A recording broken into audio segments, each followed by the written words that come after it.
I made a flub. One of the few that I make. I lost the election.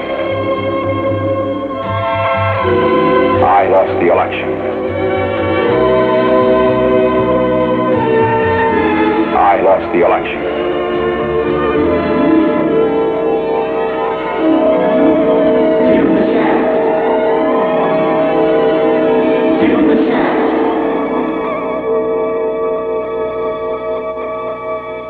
You don't have Nixon to kick. You don't have Nixon to kick around anymore.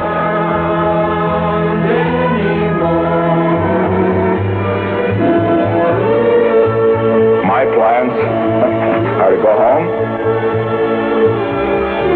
I don't say this with any sadness.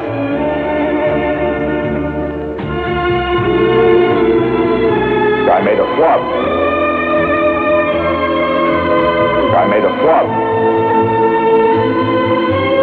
I lost the election. Just think how much you're going to be missing. You don't have Nixon to kick around anymore. Give him the shaft. Give him the shaft. Give him the shaft. Give him the shaft.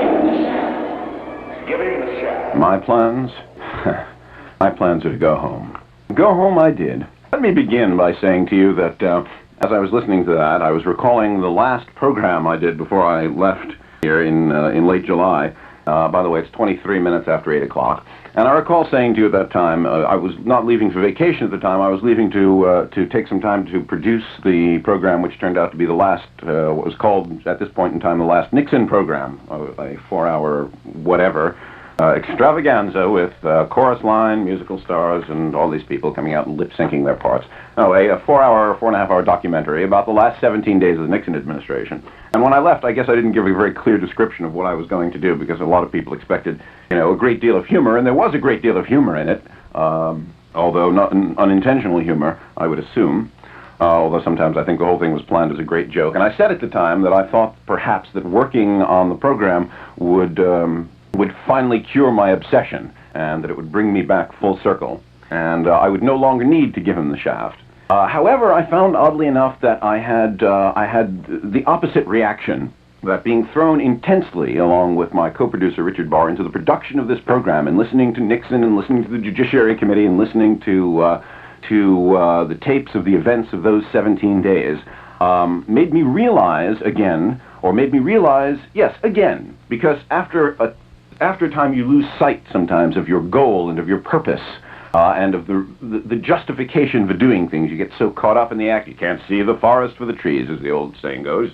Get rid of that old saying, it's dumb. You get so caught up in the details of what you're doing, and in the doing of it, that you forget your purpose. And as I was producing that program, and as Richard Barr and I talked more and more about the era, and began to delve back into it and remember all kinds of things that we had forgotten, it finally dawned on me that one of the reasons that I continued to feel this obsession was because I was robbed, and you were robbed, and we were robbed as a nation. We were robbed of the concluding acts of the drama. The 17 days where it was as though we saw 2 acts of a wonderful 3-act play, and suddenly the last act was canceled. We never saw justice to its conclusion, although I'm not so sure that I believe that it's justice, that our system of laws is necessarily justice, but that's what they say. I'm not so, we didn't see justice to its conclusion, but mainly we didn't see Richard Nixon to his conclusion. We still haven't seen Richard Nixon to his conclusion, and it is clear, and it becomes clearer and clearer as time goes on, that the legacy of corruption, which of course didn't start with Nixon, the legacy of evil, our government basically, at least for many years, has been a system that operates more out of evil motives than of good motives, certainly. And Nixon was no different, except that he was too stupid to hide them well. That was basically it. And he was also such an inherently evil person that we saw it. But his legacy lives on, not only in terms of his appointments and his policies and his legislative programs, but his legacy lives on in other ways. because the process was never concluded, and it was also a personal cheating in my case. I was cheated out of fun. I was cheated out of enjoyment. I was cheated out of the theater of life and of history, and propelling myself back into those last 17 days, and it was an enormous job. I know that one can sit and listen to a program such as that. If you heard it, I have no idea if you heard it, and by the way, I do want to say it's going to be rebroadcast again. Rebroadcast again. That phrase comes from the Department of Redundancy Department at the sometime in the last week or in the end of September, and then it'll be broadcast again in November on consecutive nights rather than as a whole 4-hour program. And there, if you heard it once, congratulations for not falling asleep during it. I didn't hear it because I was still producing it while it was on the air, and about 2 days later, after I'd had some sleep, I came into the station to try and listen to it, and I swear to you, I fell asleep during the program, which didn't say too much to me about it. But anyway, it was a massive job of assembly. We were working, of course, with already existing tapes, although for a long time I didn't know where the tapes existed, and we only managed to find them about 12 days before airtime, and from then on in it took literally round-the-clock work right up until airtime and past in order to get the program produced. Because though you may have thought that the hour or so of House Judiciary Committee hearings was an awful lot, the actual committee hearings lasted something like 30 or 40 hours, and so there were massive amount of editing to do and of culling of material and trying to figure out what was important and what wasn't important, and in thus doing one makes editorial judgments that, in a sense, I didn't want to have to make, because my goal in producing the program was to create a historical document without political interpretation, other than the necessary political interpretation that one does in terms of editing and in terms of writing narration and in terms of choosing material. But I didn't want political analysis on it. I didn't want hindsight. I wanted it to stand as a document of the time. And so that was the goal. Why am I getting into this? Oh, yes. So after that kind of 12 days and nights, literally 12 days and nights of working round the clock, being propped up by all kinds of people and bills and things, as one does when one is involved in a project that has to be done, and that's all there is to it.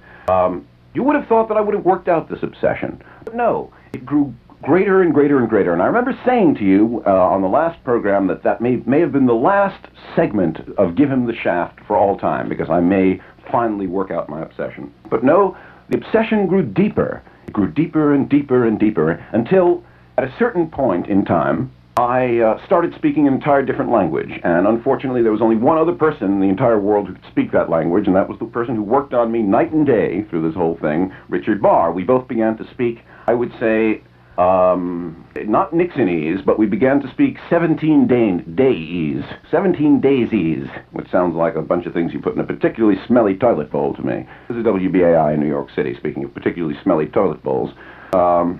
But we've developed a whole new language based completely upon the language of the committee hearings and the language of Nixon during those last days, and it's a very particular and a very special kind of language that these people speak, as you no doubt remembered if you heard the program. And it was a language that we all learned while it was going on, but somehow forgot over the years. Over the year, it seems like years.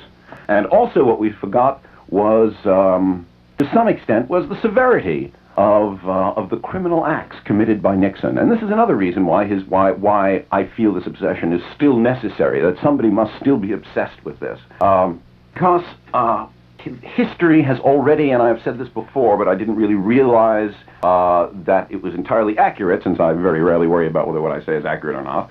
I just say it. I had lost sight of the enormity of the attempted crimes, if not the actual crimes, of the Nixon administration. It was educational, fascinating, to sit and listen once again to politicians, to members of Congress, elected through that same, even at its least corrupt, through that same corrupt system, even, as I say, at its least corrupt, that Richard Nixon was elected through. A colleague, some, in fact, from the same political party. It was astonishing to hear them say, politicians, mind you, keep in mind, these are politicians, elected representatives, that Nixon was trying to create a police state.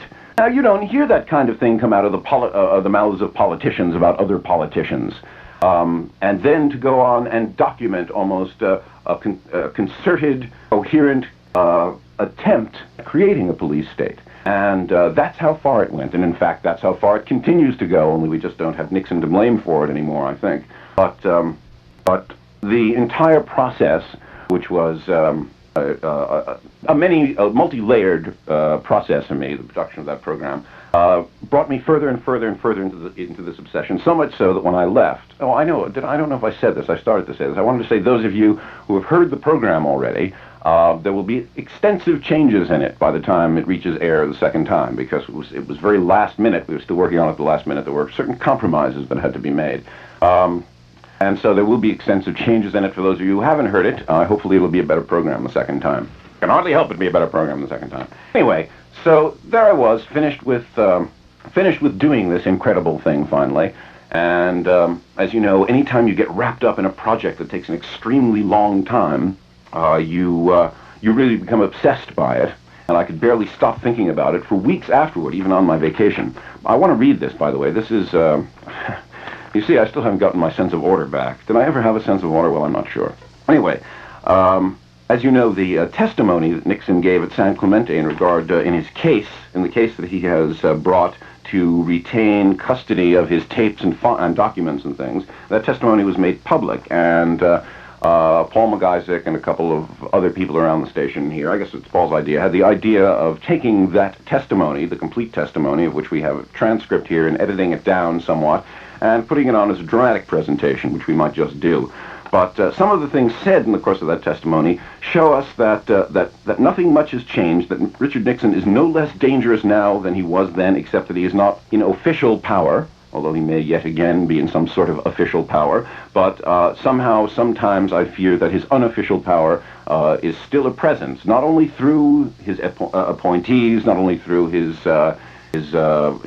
little Barbie doll Jerry Ford, but through other means as well. I feel as though he is still somehow back there pulling strings through debts that are owed to him, through dirt that he's got on just about everybody.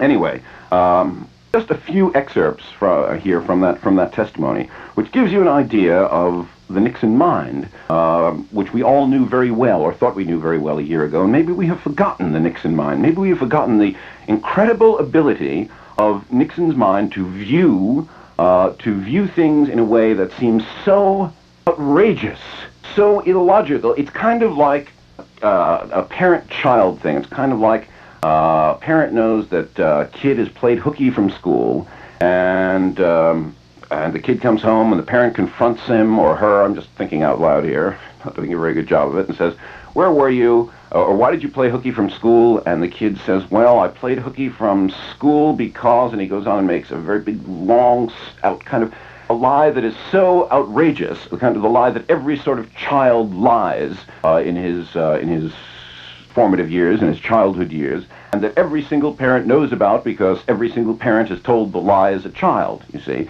And it's of such an obvious nature that it has to be dealt with in a certain way. But that's the kind of lie that Richard Nixon tells, one that is the kinds of lies that seem so absurd. As I listened to those tapes, as I listened to his press conferences of those last few months, and listened to him respond to the charges, it was mind-boggling to listen once again, and this was a very last-minute insertion in the program, to Nixon's description of his income taxes and his property and his financial arrangements, which of course one could consider the least important of all the offenses committed by him personally in his administration, because that was just money, you know, big deal, money.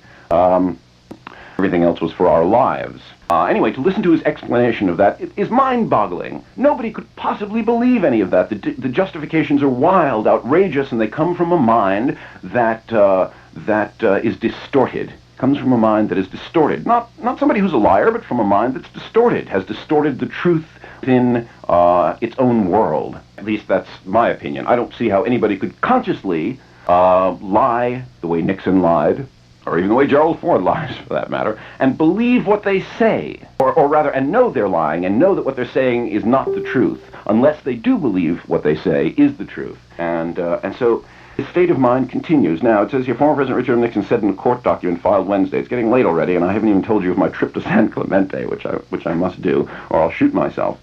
Former President Richard M. Nixon said in a court document filed Wednesday, it's 23 minutes before 9 o'clock for those of you who have to get out there on the unemployment line, filed Wednesday that the time had not yet come for, quote, full disclosure on the Watergate cover-up, and that the amount and timing of the final release of his materials bearing on the scandal was his decision alone. Quote, I shall determine, not the Congress, I shall determine what can appropriately be made public. The President should have a right to make a determination as to whether or not, and how, and when there should be a disclosure, Mr. Nixon said. Further down, Mr. Nixon said in the disposition that he intended to release the recordings and other materials as, quote, expeditiously as possible if they were turned over to him at the conclusion of his lawsuit. But he made clear that any disclosure would come only after his personal review of the materials. Quote, I am indicating my intention to disclose, to make public the tapes, having in mind the national security problem, the embarrassment, the privacy issue. By embarrassment, I am speaking of personal embarrassment, and not speaking of embarrassment with illegality, of course, Mr. Nixon said. These are statements that don't come from a person who is a liar. Richard Nixon is not a liar. He has throughout all of his public life never ever lied consciously. He said former President Lyndon B. Johnson had given him two pieces of advice when he took office: install the White House taping system and claim the donation of his vice presidential papers in an income tax deduction. He denied he had ever referred to U.S. District Judge John J. Sirica as that gall-derned wop. He said that persons had misunderstood the tape in question, and that when former counsel to the President John W. Dean III had referred to Sirica as a tough judge, Mr. Nixon had actually replied, not that gall-darn wop, he had actually said, that is the kind I want. Phrases which can easily be mistaken for each other, that gall-darn wop, and that's the kind I want. Very close. Notice how similar the sound is. Well, we apologize for misinterpretation. Well, anyway, there he is, still living in his world, still living in his little fantasy world and in his little exile. And there I went to visit him. Not almost consciously, you see. One would have thought that I would have raced right out to San Clemente, being in Southern California, to go and see the home of my president. And I say this because he is still my president. He may still be your president, but you don't know it. I consider him still to be my president. So there I was in Southern California, and as I left, Richard Barr, who had been involved in this whole production with me, said to me, you can't possibly go to Southern California and not visit San Clemente. And I kind of said, are you kidding? You know, I'm not going to go. I'm not going to drive 86 zillion miles just to go look at the gate of Nixon's house. However, some inexorable force, some force beyond anything that I understand, did eventually take me to San Clemente. I found myself on a beach one day which was only about 20 miles north of San Clemente, and I felt suddenly as though it was important. It was an important step for me to go, and that if working on this program had not finally worked out my obsession, maybe I could go home again. Maybe I could go to Richard Nixon's home and I could complete my journey. I could complete this journey that I had been on for several years, and particularly in the last year, and which had intensified in the last few weeks before my vacation with the production of the program, that maybe this finally would be full circle for me, that I would close that particular circle of my life and be done with it.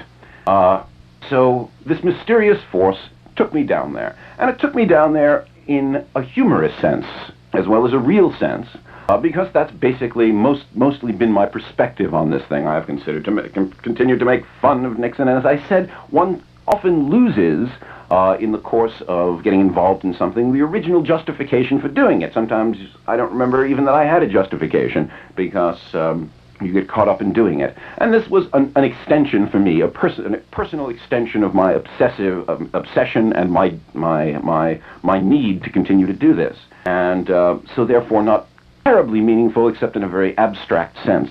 Anyway, got down there, got into San Clemente, the excitement began to build, finally found the Avenida del Presidente, which, according to a report in the Times a few weeks ago, somebody had renamed the Avenida del Ex-Presidente. That has since been removed. I didn't see any such sign. They were all the street signs said Avenida Avenida del Presidente.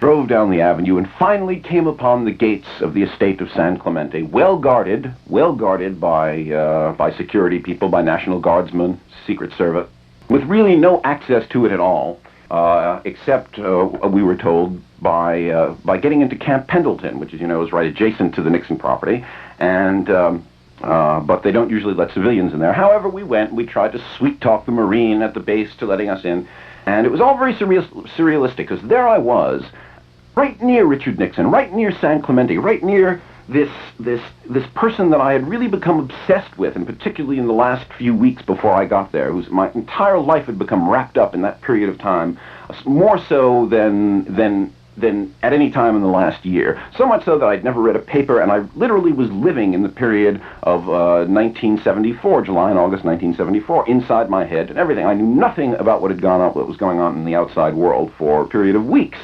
And still didn't out there on my vacation, a week already into my vacation. And it was so it was very surreal, and I was sitting in the car while somebody who looks more respectable than I attempted to seduce a Marine sergeant who was guarding the gates at Camp Pendleton, seduce him into almost anything, but particularly into letting us into Camp Pendleton so we could get a closer look at the estate, and all of which, of course, failed, because this guy took one look at me in the car and figured that I was going in there to bomb Nixon or something.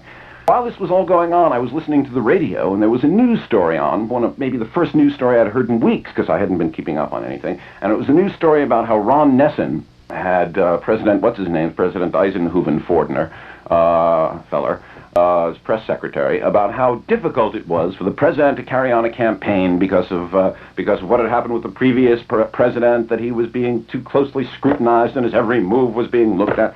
And there I was trying to get close to this person who I had been obsessed with, who had corrupted anything beyond corruptibility, and from whom, as a nation, or as a society, or as the governmental structure of our society, we have learned basically nothing. What is the message of Watergate, everybody asks? What is the message of the Nixon presidency? Well, I don't know what the message is, but the message certainly hasn't been gotten. Nobody has taken heed of it. Nobody has learned anything from it, and that's one of the reasons why I felt it's so important to recreate it again, and to have some sort of an audio document that did tell the story, so we could tell what the lessons were, and we could see very clearly that they haven't been learned, whatever they may have been. And there was Nesson complaining. Basically what he was saying is, it's impossible for us to be corrupt because everybody's watching us so carefully, and it's not fair. We should be allowed a certain amount of corruption, and you shouldn't scrutinize us like this. And I was listening to this news story and trying to get in to San Clemente, and it was a very abstract and surreal feeling. Anyway, didn't make it to Camp Pendleton. And already it was getting late now, it was getting towards sundown, but something was driving me on, and I knew I had to get closer than having seen these gates. It wasn't enough. It was a tease, man. Remember? Hey, man, she's a tease. Remember that? You don't remember that. Well, anyway, that's what it was like. It was a little tease, seeing the gates and knowing that I couldn't get any closer than that. I had to get closer than that. I drove around, seeking a way to get closer yet to Nixon. I just needed to be closer to this person. I needed to have some kind of contact. And finally I drove down to the public beach in San Clemente, which is approximately 1.5 miles or 2 miles from the Nixon estate, which you can see as you look down the beach. You can't see the estate. All you can see is that one of those many familiar pictures that we used to see in the newspapers all the time of the Western White House, which is a compound, literally, that's mostly surrounded by great tall trees and things, unlike the rest of the area, because it's right on a beach, and all of the rest of the houses, it's all a very exclusive community, but all of the rest of the houses are completely exposed and facing the ocean. And the Nixon compound, very appropriately, is just that, a compound. It's like walled in by trees and shrubs, and it is almost a perfect place in which to have a man like that in exile. Well, a little better, perhaps, as it should maybe break off from the United States and drift out to sea a few hundred yards. It would be perfect. It's really like the kind of place where a man without a country would live, and a man without a country indeed lives there. But anyway, it's a good 1.5 mile walk on the beach, and most of it used to be closed off, by the way. In the old days, the beach, which is a public beach, was closed off 1 mile in each direction. That is 1 mile north of the compound, the estate, and 1 mile south. We were coming from the north.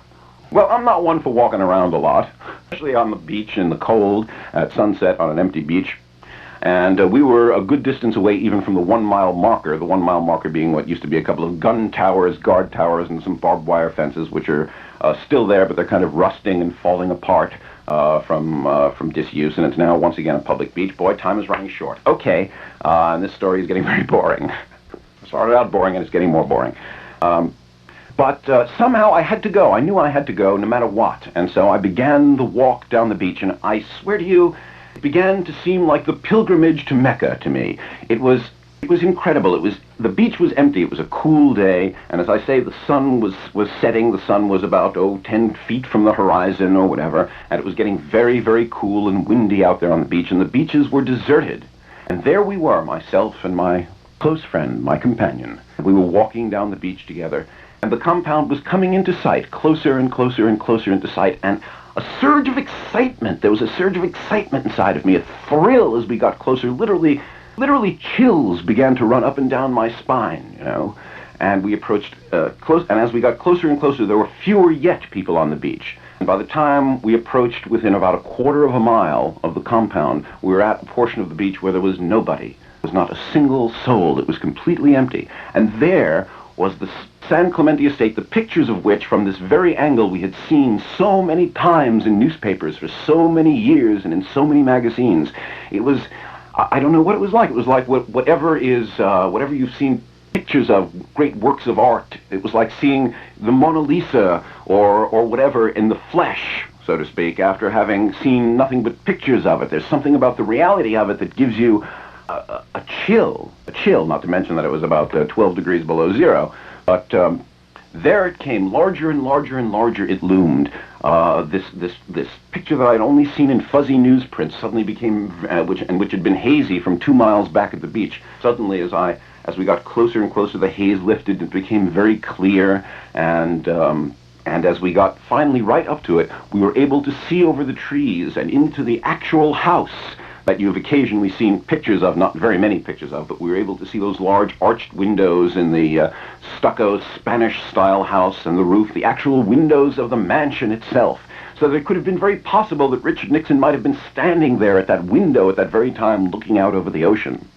And it was all very exciting, but still somehow very abstract and removed from my gut at that point. Well, we finally got out there. We finally got to the what would have been Nixon's lawn in the old days, that is the beach. You've all seen pictures of it. There's a house up on the compound is up on a bluff, and below the bluff is, and speaking of bluff, a bluff is an appropriate place for him to be. There is a nice stretch of beach and then the ocean, and it's very, very beautiful. It's very, very beautiful terrain, except like with all of Southern California, they've built mostly disgusting, ridiculous houses right up on the bluff to make the natural scene completely ugly.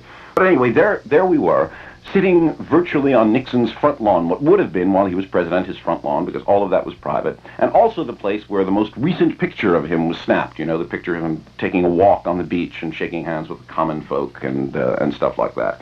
And there it was, and there I was. And I sat down for a minute and altered my consciousness. Right there, on Richard Nixon's lawn, I altered my consciousness. That is to say, I meditated, friends. And when I finished altering my consciousness, figuring that to be an extremely ironic thing to do at San Clemente, I suddenly then began to get very uptight about the way I looked, because I hadn't planned to come down there, and I was sort of dressing and feeling like a California beach bum. I hadn't shaved in 2 days, and I looked at my friend and I said, "Gee, I really feel," and I meant this. I wasn't joking. I really suddenly felt this seriously. I said, "No, I really wish I had known we were going to come down here. I look like such a slob." I said, "This is no way to come down and visit Nixon. At least I should have put on some clean clothes and shaved." And she looked at me and said, "Shaved? Why would you have shaved? You've got the Richard Nixon Memorial 5 o'clock shadow." Suddenly it all seemed very appropriate. And again, as I say, nobody was there. And so we turned now and we looked up at the actual estate itself and stood there, and suddenly it became very, very clear and very close to me that I was within maybe 20 or 30 feet of Richard Nixon himself, and probably B.B. Rebozo and Patton and the whole family. And I just stood there and looked with, of course, the hope that he would come out, obviously. The main hope of going down there, one would think, is that he would come out and you'd get a chance to see him, touch him and speak to him and kick him and give him the shaft. All of those things, all at once. I stood there and suddenly it became a very a very almost spiritual experience. First, I kind of looked around, looked at the property. I noticed that there were automatic scanning devices. There's still a good deal of security there, although it's in not very good repair. And something you don't know from pictures, because I'd never seen it in pictures, is that there are railroad tracks that run right in front of the San Clemente estate, and I think they're in use, although I didn't see any trains go by, but they look like used tracks, which is very odd. So it's not a normal scene. Just being there under those circumstances, being there with an altered consciousness, the scene all suddenly became very, very surreal, with the sun, this great orange globe setting on the sea, literally hanging right on the horizon, right at the sea. The railroad tracks, the beach, nobody else there, and the two of us just standing and staring up at Richard Nixon's house, where he was, maybe preparing to go to dinner. And there was a large scanning device. I don't know whether it was taking pictures or whether it was a voice-activated tape recorder, but I suspected it was some sort of a television monitor, and it was a robot monitor, automatically scanned up and down the beach and up and down the property. And I looked around, and I thought, well, maybe he'll come out. And I looked at his drain. His drain is right there. The sewer, Richard Nixon's sewer, actually coming from the San Clemente property. And I looked into it, and I thought for a moment, well, maybe I'll become the A.J. Weberman of Richard Nixon. Maybe I'll pick at his garbage and find something interesting. Well, there were a couple of beer cans there. Something which I definitely recognized as being Richard Nixon's. One shoe. What seemed like one brand new shoe, actually a canvas loafer. I looked at it, and I said, now, why would a shoe be there? I thought to myself, of course. Richard Nixon can only wear one shoe because his left leg and his foot are swollen, so he obviously went out, or somebody went out and bought him a new pair of shoes, and they threw his shoe down the... These were all, mind you, they all could have been fantasies, but these were the little fantasies I was having, picturing Richard Nixon throwing his shoe down the drain, and there I was, looking at Richard Nixon's shoe. Well, anyway, we stood there, and we stared up at the property, and suddenly we saw a form moving in the bushes behind the shrubs, and the excitement built. And the form seemed to be wearing something roughly equivalent to a cowboy hat when it became a little bit clearer. And then, as it became a little bit clearer yet, it had binoculars and was looking out over the ocean. And then we realized that it wasn't Nixon, it was one of the guards on the property. And the guard moved from the corner where he was and came walking down directly toward us, as though to ask us what we were doing there or to clear us off or whatever.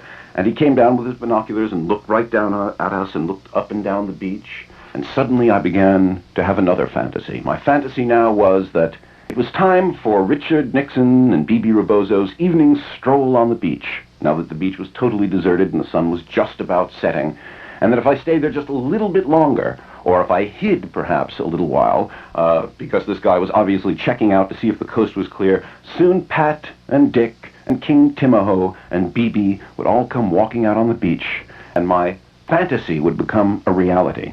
And I waited, and I waited, and I waited, and nothing happened. And I realized, suddenly, after about 10 minutes of waiting, that I didn't want to wait anymore.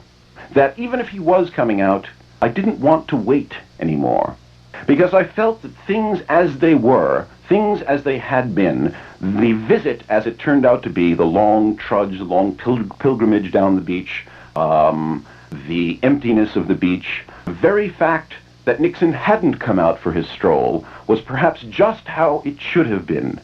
Suddenly it became very obvious to me that I had triumphed, that I had achieved what basically I wanted to achieve. I had achieved the best that I could hope to achieve, and that is to say, a standoff. A standoff. There he was, an exile, barely ever able to leave the confines of this very compound for the fear of being ridiculed and harassed, or for the fear of whatever his own internal fears were. And so all he does is occasionally take a walk around the compound and occasionally leave the beach. And there I was. Now, I have no idea if his automatic scanning device saw a couple people there, and so they decided not to take the walk, or if maybe they weren't planning to take a walk at all. This is what happened in my mind, and what happened in my mind is reality, and it's what made the experience complete and proper for me. I felt as though we were equals, that the man inside of that compound, inside of that house, a man who was in exile in his own country, and who was to me the epitome of evil, the epitome of a certain kind of evil. And it was that evil which drove me to this obsession, and it was the hatred of that evil, and the symbol of this man that had driven me finally down to San Clemente. But I also realized at the same time that my presence out there on the railroad tracks, below the cliff, below the bluffs, within 20 feet of Richard Nixon, that I, to him, represented the very epitome of evil. Now, I know he didn't know who I was. I know that even if the guards were scanning to see if the beach was empty and they saw these two semi-Hippulary, aging Hippulary people standing out there, they didn't know that I was some guy who particularly hates Nixon and who talks about him all the time. But I was there, and I was representing all of those things which Nixon believes in his mind were the reasons why he was driven from office, the reasons why his great plans for a generation of peace were thwarted. There I was, the representative of all of his enemies, the media, the Eastern liberals, the Nixon haters, and all that goes with that. And that, in effect, I was keeping him prisoner at that moment within his own house. It was me that was keeping him from taking a walk on the beach, and that was the best I could do. Even with Richard Nixon out of power, the best you could do was for it to come out a draw. And that's what it was, a draw, a standoff. Each the epitome of each other's evil, each keeping the other a prisoner, each I holding him a prisoner, and he holding that final last bit of power, that is the power to deny me access to him. And that is his only power, and that was his only power over me at that very moment, was his ability to keep his personal presence, his personal person from me. Not much of a power, considering the power he once held, and my power was to keep him a prisoner in that compound, an exile in his own country, just for that fleeting moment. And it was a very spiritual feeling for me. It was as though that was the way it was meant to be. It wasn't meant for me to go to that beach and just happen to encounter Richard Nixon taking one of his weekly walks down the beach. That wasn't what was supposed to happen. It wasn't written that way, and it wasn't meant to be that way. Just as he denied us, just as we were denied the full process, just as we were denied justice, just as we were denied our fun and our theater, so once again Richard Nixon was going to deny me what I wanted. I too had the power to deny him what he wanted and what he has available to him. A little simple walk on the beach outside of his own personal hell and his own personal prison. And so I had succeeded. I had used my power against his power, and it was a draw. So feeling completed, feeling whole finally, we turned and left and walked down, this time down along the railroad tracks, and about 200 yards down the beach, I turned back for one final look, and I looked back at the compound, which now again was beginning to grow slightly misty, and I made out the robot, once again, the outline of the robot TV camera that had originally scanned us. And now, once again, because the camera moved back and forth from side to side, the camera was looking north, up the beach, pointed directly at us. I turned to the camera, and I raised both of my arms and gave the double V for victory. Then I turned, and as the sun slipped past the horizon, bid farewell to my president. In our country, nobody has a title like Prince or Duke or Lord, no matter how important he is. Even our president gets called by the same name as everyone else. We address him as Mr. President. We address him as Mr. President, and here's the reason why. In America, he's a citizen, the same as you and I. So remember, if he should talk to you, no need to bow and bend. You may talk to him as man to man, and just as friend to friend. Our presidents have always been just people who are human, like Washington and Jefferson and Lincoln, Roosevelt, Truman. We are part of a free democracy. No tyrant need we fear. So address him as Mr. President. That's what we like to hear. Our presidents have always been just people who are human. Like Washington and Jefferson and Lincoln, Roosevelt, Truman. We are part of a free democracy. No tyrant need we fear. So address him as Mr. President. That's what we like to hear.